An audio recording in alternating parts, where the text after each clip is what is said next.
What's going on, y'all? This is a test live that we're doing to test out some new equipment and some new software. I told y'all there'd be some changes coming, and one of those changes is that we are going to be going live twice a week on Tuesdays and Thursdays at 10 a.m. Central Time. So so bear with me. This is the first time I'm doing anything live. That's not that I'm not a guest on somebody else's show. So this is it. Like I said, we're testing out new equipment, and I am going to touch on a couple of topics just because I think they need to be touched on, even though this is just a test. But yeah, so let's get after it. And the first thing I want to touch on, obviously, is that we are less than 24 hours from Election Day. If you voted early, fantastic. That's great. If you voted early, but your job isn't done. You need to knock on doors if you can. Go to the polls and be a poll watcher if you can. Make sure your friends and family have voted. Make sure that you get as many people to the polls as you possibly can, because this is too important an election. And they say that all the time. This is the most important election of our lifetime. Well, that has often been hyperbole, and maybe at those particular times it was, but I don't think there's any question that this is the most important election of our lifetime, because if this doesn't go the way that it should, there may not be another election. And if there is, it will just be show, and we will not be able to vote our way out of whatever mess we get ourselves into if this one doesn't go the right way. So get out and vote. If you haven't voted early, make sure your friends and family and neighbors and coworkers, make sure everybody has gotten out to vote or will get out to vote tomorrow. And I'm sure y'all have seen a lot of the polling recently that has shown Kamala, as I like to call her, has shown her surging in the polls. The Iowa poll had her up by 3, which is absolutely ridiculous. That would mean that there was a 14-point swing between the time that Biden was still running and now. Come on, that's just not possible for a state like Iowa that has been solid red for a long time, that Trump won in 2016 and 2020 by comfortable margins. So there's no way. And then it came out recently, early this morning or late last night, that the pollster who conducted that poll manipulated the data so that it would come out favorably. And all that is trying to suppress the Trump vote. That's all that's doing. And that's all any of these polls that show Kamala ahead or surging, that's all they're doing. They're just trying to make sure that Trump voters decide to stay home because they think it's rigged anyway, or whatever the case may be. They want to try and discourage as many Trump voters as they possibly can from voting. And on the flip side of that, Trump is now in a better position than he has ever been in the 2016 election and the 2020 election. He's polling better. He's doing better. Republican early voting is better. But it really means nothing. It means absolutely nothing. You and everybody you know needs to get out there and vote. And we need to act like we're 20 points behind. You can't believe the polls one way or another. Now, I'm optimistic. Unusual for me, for those who know me, but I'm optimistic that Trump is going to win. I'm prayerful that Trump is going to win. I believe that it is God's will for Trump to win. But that doesn't mean that they are not going to cheat. They are not going to rig elections, rig polls. Something in some state, probably multiple states, something is going to happen on election day tomorrow with the voting machines. Something's going to happen. So we need to make sure that we get out there and we vote and we make our voices heard. Make it too big to rig, because I'm sure y'all remember this from 2020, right? Remember that vote dump? Come on. Something like that is going to happen, but we need to be so far ahead that any vote dump they do is either going to be unsuccessful or so obvious that they cheated, because there are more votes counted than registered voters in that area, which I think happened anyway, but nobody did anything about it. Or let me not speculate. I can't recall exactly, but I'm pretty sure that there were some instances where there were more votes counted than registered voters. So we need to, like I said, we need to make it too big to rig, because that can't happen. All right. I think I bloviated enough about that. And there was one other story that blew up over the past few days that I wanted to talk about, and that is Peanut the squirrel. And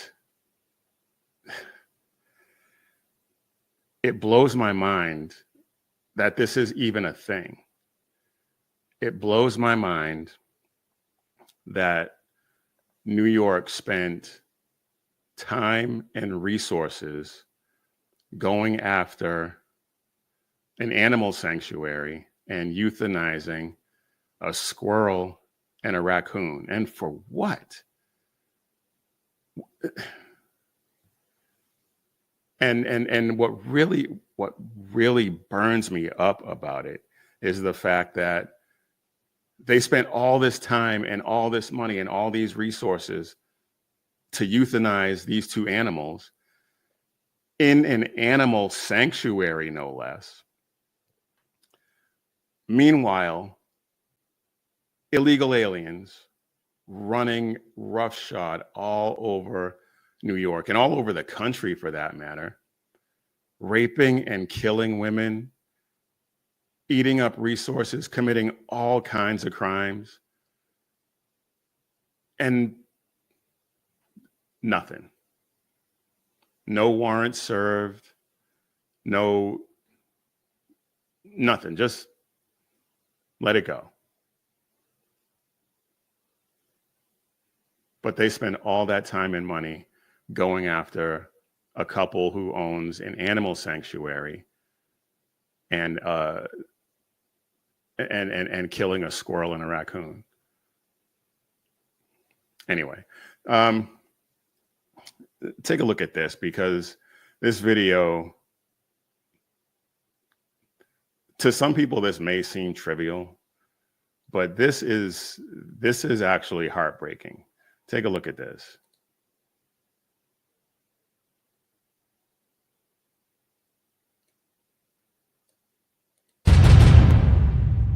We just for a squirrel and a raccoon. They got a search warrant? They got a search warrant. 4 departments and a judge signed off on a search warrant for a squirrel and a raccoon. And then they took them and killed them. Why did they go through all that to get a search warrant for an animal that had been with you very safely, and the world witnessed this for 7 years? Why now suddenly did they show up with a search warrant and take these animals? We haven't a clue. We don't know who made the complaints. Again, Peanut was an indoor squirrel, not harming anybody. He's been with us for 7 years. Not a single complaint was ever filed. I wouldn't be the least bit surprised, not the least bit surprised, if whoever made the complaint didn't even live in New York. Just some troll who wanted to inflict pain on people for no reason whatsoever. That would not surprise me at all. I have no evidence of that, but that would not surprise me in the least. Ever filed for this animal.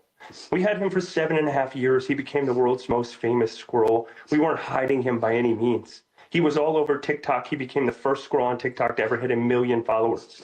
He did every news station around the world. He's helped people. He's helped kids gather joy. And then we started a nonprofit animal rescue called Peanut's Freedom Farm to help animals like Peanut fight a good fight when they're in a neglected case or they're sitting in a slaughter auction. And he was the cornerstone of our life and our organization. We used his platform to help raise money for the 300 animals we have at our sanctuary. How did you find out that they euthanized Peanut? They haven't messaged me. They haven't called me. They haven't given me a formal statement whatsoever. The last time I heard from the DEC was when they left my house. Another news station called me with their statement, and that's how I found out Peanut is gone. Unbelievable. They didn't even have the stones to say, yeah, we're taking these animals, and we're going to euthanize them. Didn't even have the stones to do that.